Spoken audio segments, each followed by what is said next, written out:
오늘도 선포되는 말씀을 통해서 우리에게 주시는 은혜가 있을 줄로 믿습니다.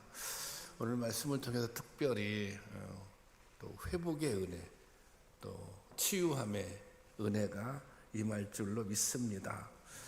번아웃 신드롬, 이게 이제 소진증후군이라고 하죠. 이런 말이 이 말이 있습니다.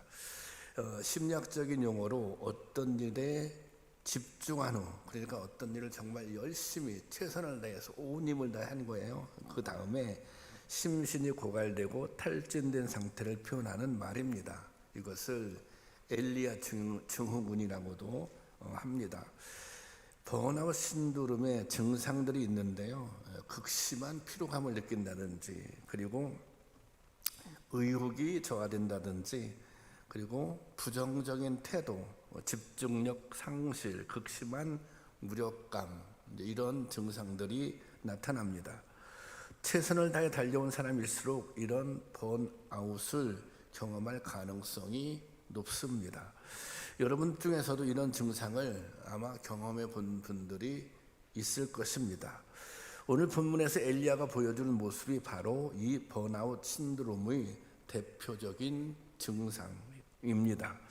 엘리야는 역사에 기록된 가장 위대한 선지자 중에 한 사람입니다. 그는 바알을 숭배하는 아세라 선지자, 바알 선지자, 아세라 선지자 400명, 바알 선지자 450명, 도합 85명과 맞서 대결해서 승리했습니다.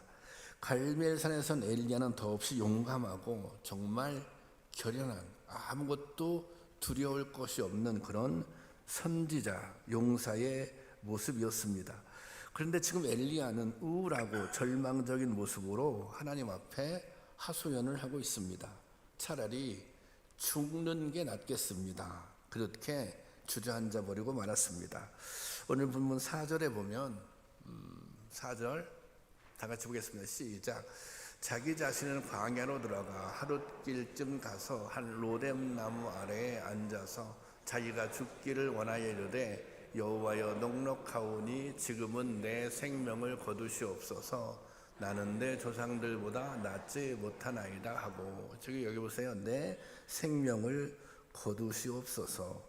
지금 엘리야는 로뎀 나무 그늘 아래 주저앉아 차라리 죽는 게 낫다고, 하나님 차라리 지금 하나님께서 내 생명을 거두어가 달라고 그렇게 한탄하며 울부짖고 있습니다. 이 엘리야의 모습, 엘리야가 믿음의 선지자잖아요. 위대한 선지자잖아요. 그런 엘리야의 이 절망, 침체를 보면서 우리는 누구든지 이런 상황에 빠질 수 있다는 것입니다. 믿음이 좋다고 해서 예화가 될 수 없는 것입니다. 모세도 이 지쳤던 순간들이 있었습니다. 그리고 다윗도 낙심했습니다. 에레미야도 암담한 현실 앞에서 정말 수없이 눈물을 흘렸습니다. 바울도 사역을 하면서 절망했던 순간들이 여러 차례 있었습니다. 우리 또한 살아가면서 이 번아웃 현상을 경험하는 순간들이 있습니다. 여러분들도 그런 경험을 하셨을 거예요. 그리고 또 현재 이런 침체를 경험하고 있는 분들이 있을 것입니다. 그냥 번아웃까지는 안 가더라도 지치고 또 침체, 이런 침체를 경험하고 있는 분들이 계실 것입니다. 이런 침체와 절망의 순간에 우리는 어떻게 이 침체로부터, 이 절망으로부터 회복할 수 있을까요? 오늘 본문 말씀을 통해서 그런 은혜를 나누기를 원합니다. 본문에 등장하는 엘리야는 지금 엘리야 상태는 몸도 지치고 마음도 모두 지칠 대로 지쳤습니다. 그동안 엘리야는 정말 잠시 쉴 틈도 없이 인생을 달려왔습니다. 엘리야는 북이스라엘의 가장 악한 왕으로 손꼽혔던 아합 왕 시대에 활동한 선지자였습니다. 아합 왕의 왕비가 누굽니까? 악명 높은 이세벨입니다. 이세벨은 이방 여인인데, 이 이세벨이 자기가 살던 나라의 우상들을 데리고 들어와서 이스라엘 백성들이 다 우상 숭배에 빠지게 된 것입니다. 엘리야는 이러한 이세벨과 맞서 치열한 싸움을 벌입니다. 이 싸움, 그 대결이 바로 갈멜산에서의 대결입니다. 바알 선지자들과 싸움을 벌이는 동안 엘리야는 그 어느 때보다 담대했습니다. 850명과 싸우는 거 아니에요. 단신으로 목숨 걸고 싸우는 거죠. 그런데 그는 담대했습니다. 왜냐? 하나님의 살아계심을 믿었기 때문입니다. 하나님의 살아계심을 믿었으니 승리도 확신했기 때문입니다. 그러면서 이 엘리야는 이런 기대를 가진 거예요. 내가 이 850명의 아세라 선지자 또 바알 선지자들과 싸워서 이기는 그 모습을 이스라엘 백성들이 본다면 이들이 마음을 돌이킬 것이다. 뭔가 새로운 역사가 나타날 것이다. 이제 그렇게 생각했습니다. 그런데 이 엘리야의 기대는 무너지게 됩니다. 이 싸움에서 승리했음에도 불구하고 이스라엘 백성들이 변하지가 않는 것입니다. 오히려 엘리야는 이세벨에게 쫓겨 도망치는 신세가 되었습니다. 이세벨에게 쫓겨 이스라엘 평화에서 사마리아, 예루살렘을 거쳐 부엘셀바까지 도망합니다. 이스라엘의 지도를 보면 이스라엘이 그 세로에서 쭉 길게 이렇게 위에서 아래로 그렇게 이어져 있는데 북쪽 끝에서 남쪽 끝까지 종달을 하는 것입니다. 그렇게 도망쳤단 말이에요. 게다가 엘리야는 여기서 또다시 하룻길을 걸어서 광야로 들어갑니다. 오늘 본문 4절에 보면 이런 내용이 있어요. 자기 자신은 광야로 들어가 하룻길쯤 가서 그랬어요. 부엘세바에 이르렀을 때 엘리야는 완전히 탈진했습니다. 그리고 무너졌습니다. 번아웃이 찾아오는 것입니다. 차라리 이럴 바에라면 내가 죽는 것이 좋겠다. 그런 생각을 한 것입니다. 하나님은 이런 엘리야에게 천사를 보내십니다. 이 천사를 보내서 엘리야를 회복시키시는 거예요. 하나님께서는 자신을 선한 목자에 비유합니다. 그런데 이 하나님께서 천사를 보내 엘리야를 이게 회복시키는 과정을 보면 이 목자가 양을 돌봐주는 것 같습니다. 양치는 사람들에 의하면 양들이 가장 위험한 순간들이 있는데 그것은 양들이 뒤집어지는 순간, 양들이 뒤집어진다는 거예요. 양들이 뒤집어지잖아요. 그러면 양들은 자기 스스로, 양 스스로 일어날 수가 없는 거예요. 한번 뒤집어지면 자기 스스로 일어날 수 없어요. 그런데 대부분의 양들은 이 뒤집어지는, 한두 번은 뒤집어지는 경험을 한다는 것입니다. 양의 특징이 방향 감각이 없어요. 그래서 양들이 무슨 낭떠러지 아니면 비탈길에 넘어진다든지, 그리고 양들끼리 싸우다가 또 넘어지는 양들도 생기게 되는 거예요. 이렇게 뒤집힌 양들은 바로 일으켜 세워주지 않으면 뭐 이리, 들개, 무슨 독수리 이런 짐승들이 와서 양들이 생명을 잃는 것입니다. 그래서 이 목자가 하는 가장 중요한 역할은 양을 살피되 뒤집어진 양들이 없는가. 그러니까 뒤집어진 양들이 발견되면 그 뒤집어진 양들을 일으켜 세워주는 일으키는 것입니다. 이 목자는 뒤집힌 양들을 발견하면 일으켜 세워서 첫 번째 하는 일이 무엇인가? 그것은 양들을 만져주는 거예요. 양들을 주물러 주는 거예요. 소위 요즘에 우리가 얘기하는 마사지를 해주는 것입니다. 왜 그러냐면 양들이 뒤집어졌다고 생각해 보세요. 그럼 양들은 본능적으로 일어나려고 막 발버둥을 치잖아요. 이 발버둥을 치면서 마비가 올 수 있기 때문에 양을 딱 이렇게 일으켜서 이렇게 주물러 준다는 것입니다. 그 다음에 먹거리를 주고 편히 쉬게 해서 양을 소생시킨다는 것입니다. 오늘 본문의 엘리야도 뒤집어진 양과 같은 모습을 가지고 있는 것입니다. 사실 우리도 이 세상을 살면서 그런 순간, 뒤집어진 양과 같은 내 인생을 살아가면서 이 뒤집어지는 그런 순간들이 있는 것입니다. 그래서 이 엘리야를, 정말 뒤집어진 엘리야를 소생시키기 위해서 하나님이 어떻게 하십니까? 5절 말씀 보겠습니다. 5절 다 같이 보겠습니다. 시작. 로뎀나무 아래 누워 자더니 천사가 그를 어루만지며 그에게 이르되 일어나서 먹으라 하는지라. 여기서 천사를 보내서 어떻게 해요? 어루만져 주십니다. 마치 목자가 뒤집어진 양을 일으켜 세워서 만져주는 것처럼, 마사지를 해주는 것처럼 그렇게 만져 주십니다. 그리고 그 다음에 어떻게 하셨습니까? 6절 보겠습니다. 6절 다 같이 시작. 본즉 머리맡에 숯불 떡과 한 병의 물이 있더라. 이에 먹고 마시고 다시 누웠더니, 여기 먹고 마시고 다시 누웠더니, 그러니까 먹게 하고 마시게 하고 그 다음에 쉬게 했다는 것입니다. 하나님은 이처럼 지쳐 쓰러진 엘리야를 우선 먹이고 그리고 마시게 하고 그리고 쉬게 하십니다. 일단 너무 지쳤어.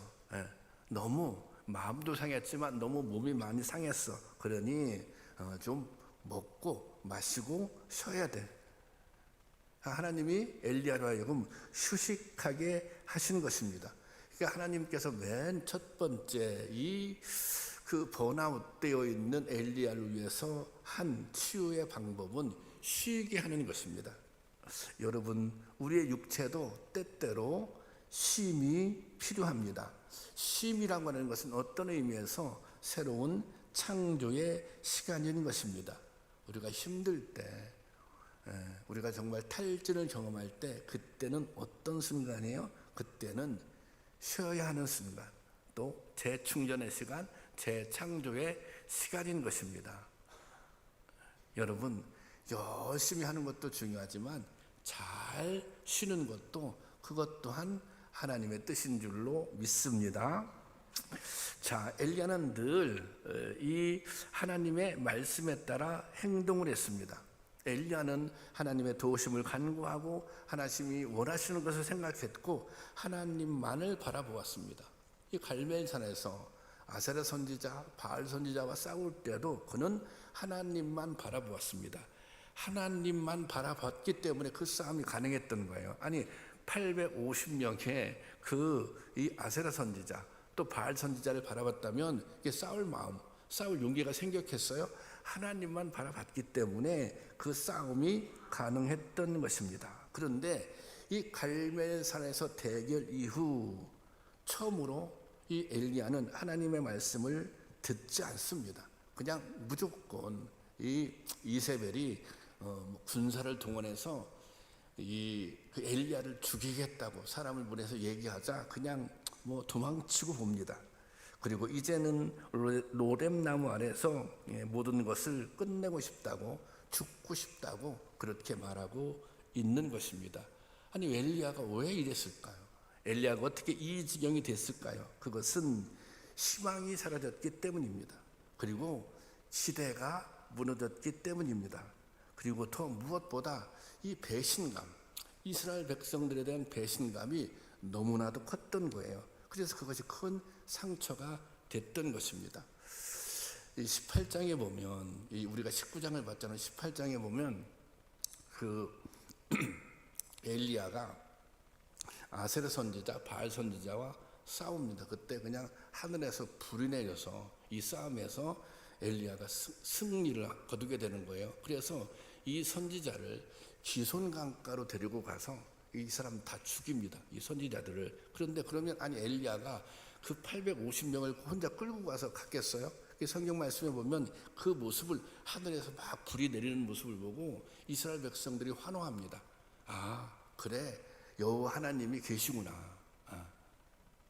그래서 그 바알 선지자들을 이게 죽이는데 다 앞장섰겠죠. 그런데 그 다음에 이세벨이 그래, 그러면 내가 이 엘리야 당신을 죽이고야 말겠어. 그리고 많은 군사들을 동원했겠죠. 그러자 그 순간 이 이스라엘 백성들이 어떻게 해야 돼요? 엘리야를 지켜줘야 되잖아요. 그런데 엘리야를 지켜주지 않습니다. 그러니까 거기서 엘리야가 무너진 거예요. 배신감. 그래서 너무나도 큰 상처를 받은 것입니다. 우리가 입는 대부분의 마음의 상처들은 바로 이런 실망, 분노, 배신감에서 오는 것입니다. 믿었던 사람에게 배신당했을 때, 의지했던 사람에게 실망했을 때, 그러면 분노, 또 상실감, 그리고 이 고독감, 나 혼자밖에 없어, 그런 생각을 갖게 되는 것입니다. 이것이 너무 커서, 이 상처들이 너무 커서 치유되지 못할 때 이것이 마음 한켠에 이 상처가 계속 남아있는 거예요. 그것을 뭐라 그래요? 그것을 트라우마라고 얘기합니다. 우리에게는 여러 가지 트라우마가 있습니다. 아마 여러분도 여러분 마음속에 치유되지 않은 상처가 있을 거예요. 그래서 어느 순간 우리는 행동할 때 그 상처들의 영향을 받습니다.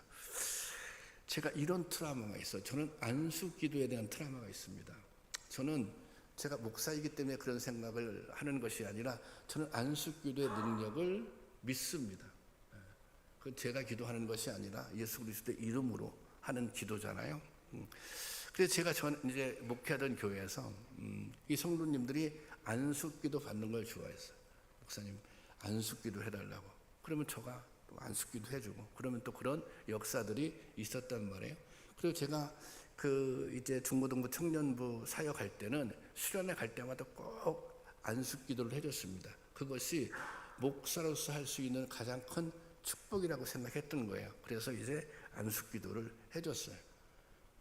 이게 성도들 가운데 이 안수기도의 능력을 믿고 하는 분들이 있어요. 저희 장모님은 제가 지금도 가면 저를 꼭 붙잡고 안수기도를 해달라고.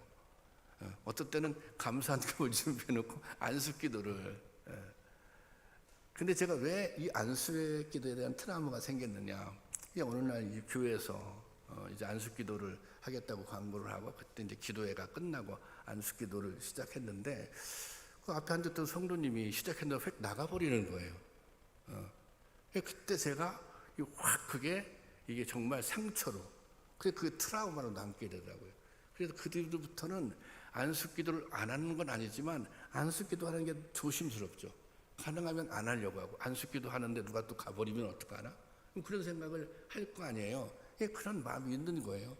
그래서 이제 뭐 새벽기도 하고 그럴 때 이제 저희 아내가 좀 뭐 몸이 아프다든지 뭐 또 문제가 있다든지 그러면 저희가 와서 얘기를 해요. 여보 안수기도 좀 해주라고. 그럼 제가 막 짜증을 내요. 아니 안수기도를 받고 싶은지 당신이 어떻게 하느냐고. 받기 싫은데 그러면 그 사람 마음 상하지 않겠냐고. 이제 그런 방어 기제처럼 그게 저희가 작동을 하는 거예요. 그러니까 이런 여러 가지 모양의 트라우마가 생길 수 있고, 이 상처가 회복되거나 치유되지 않으면 그것이 우리 본인의 삶에 영향을 준다는 것입니다. 그래서 이런 거예요. 내가 상처를 받았어요. 근데 그 상처가 치유되지 않았어요. 그러면 내가 다른 사람에게 다시 상처를 주게 된다는 것입니다. 상처 입은 부모는 상처를 입히는 부모가 돼요. 내가 상처를 받았다. 왜 그런 얘기 있잖아요. 시집살이를 심하게 한 며느리가 있어요. 그럼 상처를 받았겠죠. 근데 그런 얘기 하잖아요. 나는 내가 시집살이를 너무 당해서 내가 며느리를 얻으면 나는 시집살이 안 시킬 거야. 다른 말로 상처를 주지 않을 거야. 그렇게 생각한다는 거예요. 그런데 똑같이 상처를 준다는 거예요. 왜 그러냐? 그가 받은 상처가 트라우마로 남아있기 때문에 그런 현상이 벌어지는 것입니다. 그러니까 내가 받은 상처가 제대로 치유되지 않으면 그 상처 때문에 다른 사람에게 상처를 주는 것입니다. 상처 입은 어른이 상처 입히는 어른이 되는 거예요. 또 그러니 상처는 반드시 치유해야 하는 것입니다. 지금 엘리야가 어마어마한 상처를 사실은 입은 것입니다. 그런데 하나님께서는 상처 입은 엘리야를 호렙산으로 불러 만나 주십니다. 그러니까 로뎀나무 안에서 천사를 보내서 먹이고 마시게 하고 쉬게 한 다음에 호렙산으로 오게 하잖아요. 그래서 호렙산으로 엘리야를 불러서 직접 하나님께서 엘리야에게 말씀을 주십니다.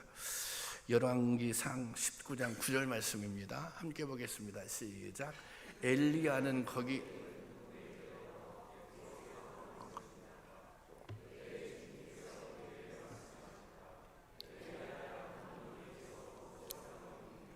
여기 하나님께서 엘리야, 야, 너는 여기서 무엇을 하고 있느냐? 이 말의 의미는 바알 선지자, 아세라 목상 선지자 850명과 너가 싸워서 이겼지 않느냐, 승리했지 않느냐. 그런데 그 싸움에서 이기고 왜 여기 와서 이렇게 주저앉아 있느냐? 왜 절망하고 있느냐? 왜 낙심하고 있느냐? 도대체 너는 나를 믿기는 하는 거냐? 아니 850명과 싸워서 승리하게 한 그 하나님, 여호와 하나님, 나를 믿는다면 네가 이러고 있으면 안 되지, 그렇게 말씀하고 있는 것입니다. 그러자 이 하나님의 질문에 엘리야가 대답합니다. 10절 말씀입니다. 제가 볼게. 그가 대답하되 내가 만군의 하나님 여호와께 열심히 유별하오니, 뭐 이렇게 대답을 해요. 자, 이것은 하나님께서 말씀을 하셨잖아요. 그러니까 이 엘리야가 대답을 합니다. 하나님께서 일방적으로 말씀하시는 것이 아니라 엘리야도 하나님께 말을 합니다. 하나님이 말씀하시고 또 엘리야도 하나님께 말을 하고, 다른 말로 이것은 대화를 나누고 있는 것입니다. 엘리야는 하나님께 자신의 마음을 털어놓습니다.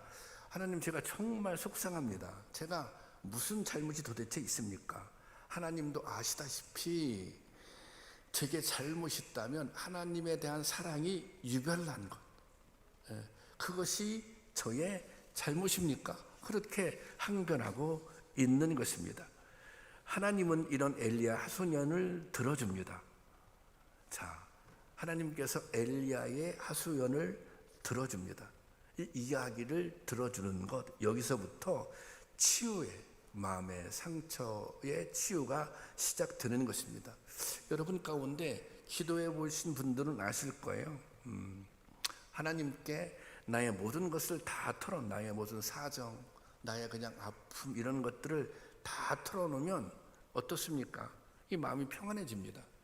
새벽에 나와서 기도할 때 그냥 주님의 이름을 간절하게 부르는 성도님들이 있어요. 무슨 친정아버지 부르듯이 아버지 그렇게 부르는 성도님들이 있습니다. 저도 주님을 그렇게 외쳐 부를 때가 있어요. 주님 아시죠? 내 사정을, 내 형편을, 내가 힘든 것을, 내 문제를 아시죠? 그렇게 기도하고 나면 마음이 편안해집니다. 왜 그래요? 하나님이 알아주시면 그보다 더 큰 위로가 없기 때문입니다. 그 순간 마음이 풀어지고 영이 회복되는 것입니다. 엘리야도 마찬가지입니다. 하나님과의 대화하는 동안 그 마음이 풀어지고 회복되기 시작한 것입니다.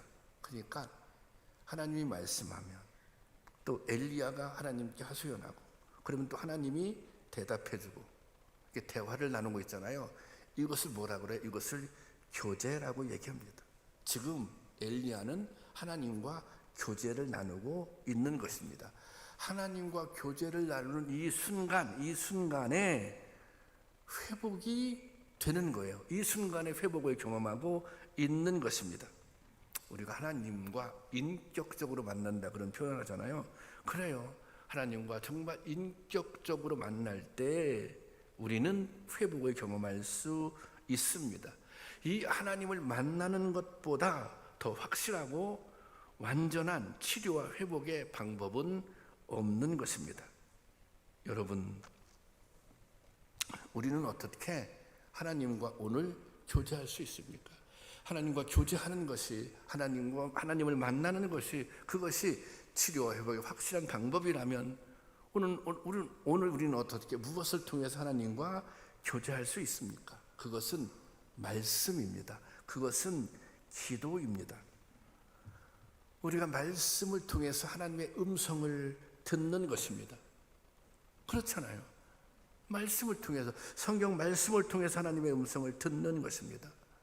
또 우리가 기도를 통해서 하나님께 말을 할 수 있는 것입니다.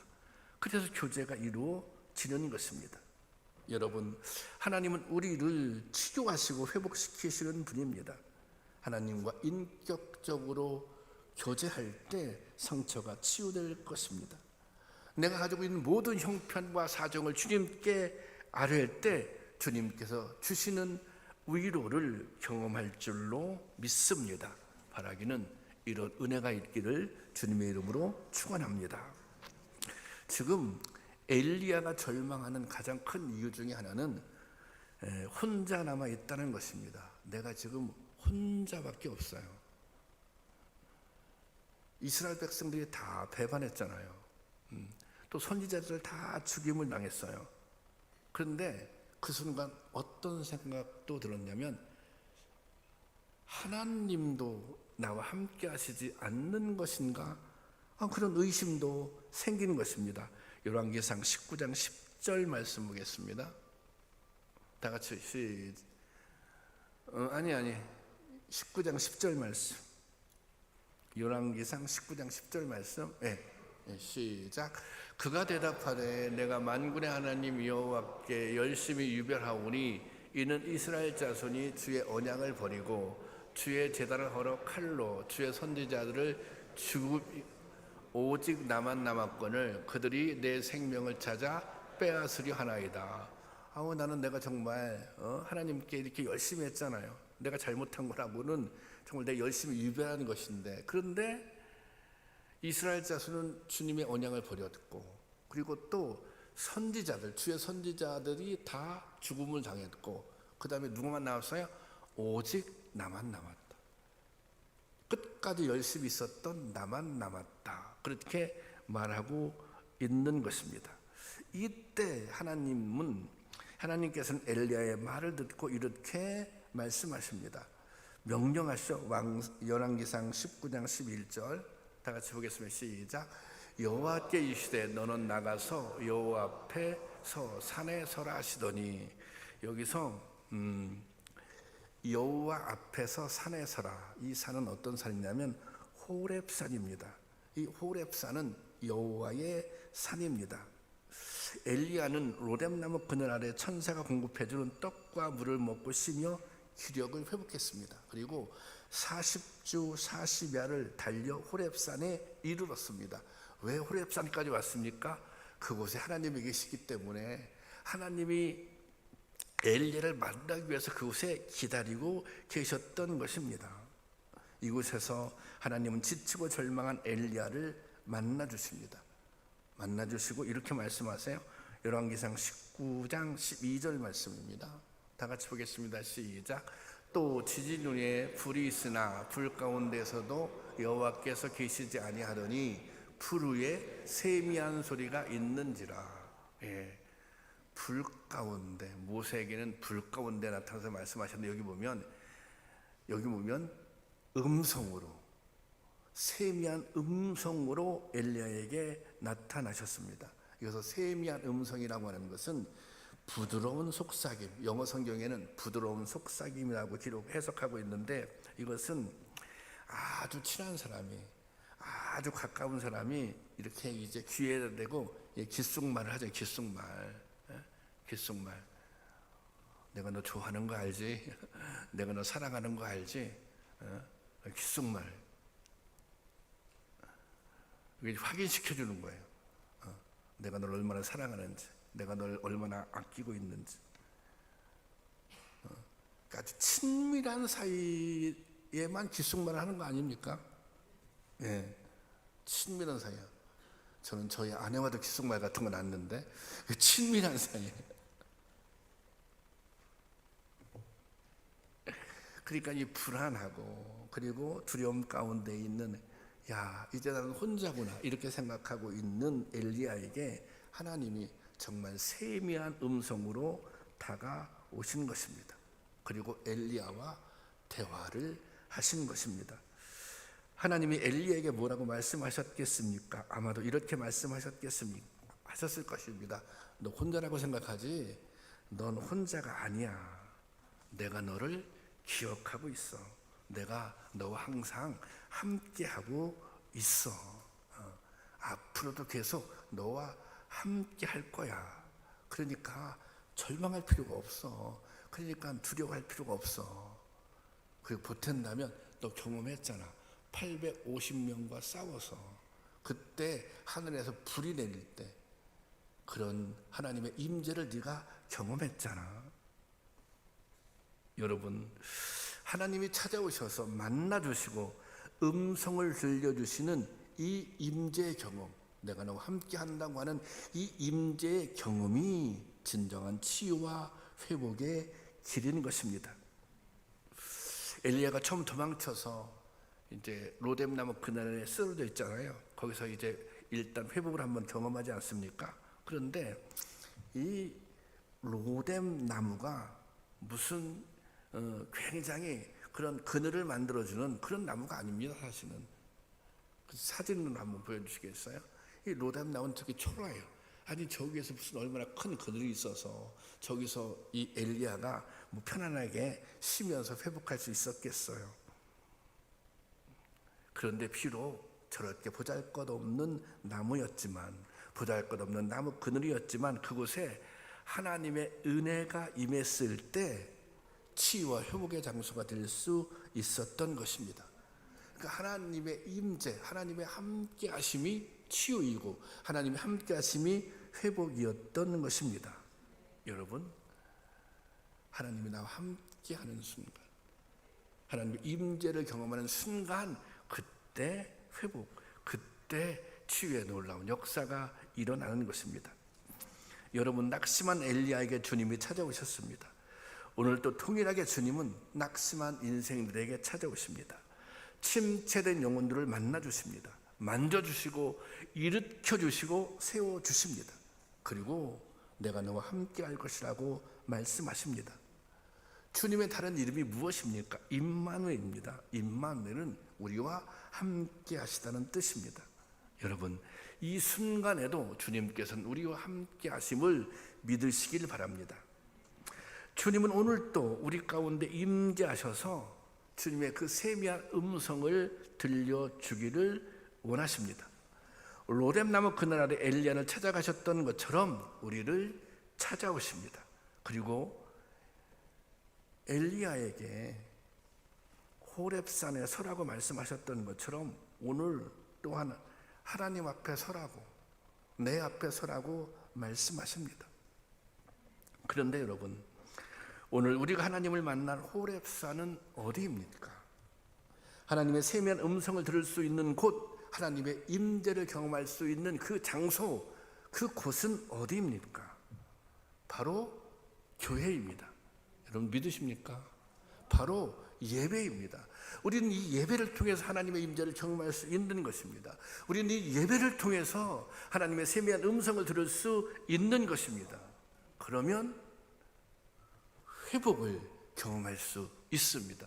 그러면 치유를 경험할 수 있는 것입니다. 오늘 이 교회가 우리가 하나님을 만날 로뎀나무 그늘이며 호렙산입니다. 이곳에서 예배를 드리는 가운데, 기도하는 가운데, 찬양하는 가운데, 말씀을 듣는 가운데 하나님의 세미한 음성을 들을 수 있기를 바랍니다. 하나님의 임재를 경험할 수 있기를 바랍니다. 그래서 하나님이 주시는 그 치유, 그 회복의 능력을 경험할 수 있기를 바랍니다. 그래서 예배를 드리고 나면 다시 힘을 얻는 거예요. 다시 희망을 얻는 거예요. 다시 일어서는 거예요.